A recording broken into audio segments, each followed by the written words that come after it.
And then I told you guys about Colonel Otto Buscher, who was accused of running a brothel with Romanian children from 2011 to 2015 at a military base in Romania, I should say. Not a Romanian military base, an American military base in Romania. And yes, he worked with Romanian angels during that time period. Civilian commander, stationed at Fort Huachuca, a civilian commander that was stationed at Fort Huachuca, David Frodsham, was charged with running a child sex abuse ring. That is true. TPUSA Faith works with Pastor Greg Laurie, as I told you. They are currently embroiled in a trafficking scandal.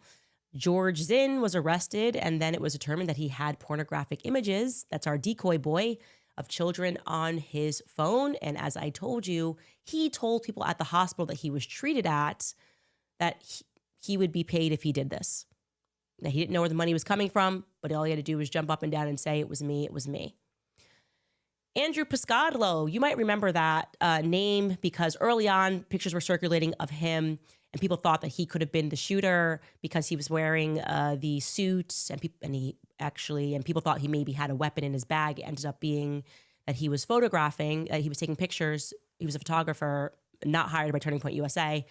But he has rang the alarm before on military Ukrainian sex trafficking that is happening in the United States. If you go through his Instagram, he has said this is what's happening currently. They're trafficking children from Ukraine, and he did some investigation into that. So that came up when I was looking into him early on.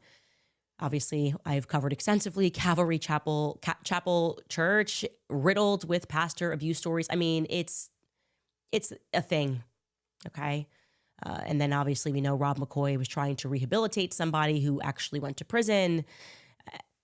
He said he found the Lord and decided to put him into homes with children via Calvary Chapel. There's a lot of rehabilitating people who have an issue with abusing children, I would say, at the Calvary Chapel Church.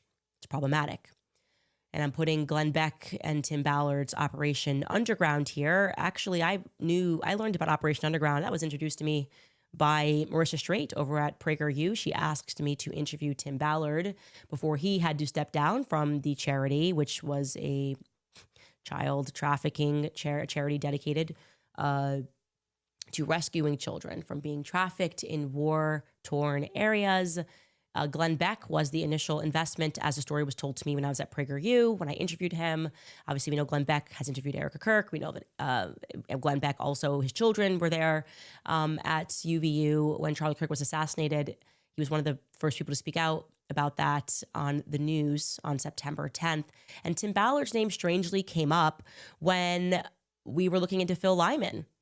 And we learned that he paid Tim Ballard a visit in the days following the assassination, which was just Tim Ballard's name coming up was just interesting to me because I was like, oh, he runs also a child trafficking charity. There's a lot of that happening. And also I should mention Derek and Shalane Maxfield, who run this abuse charity.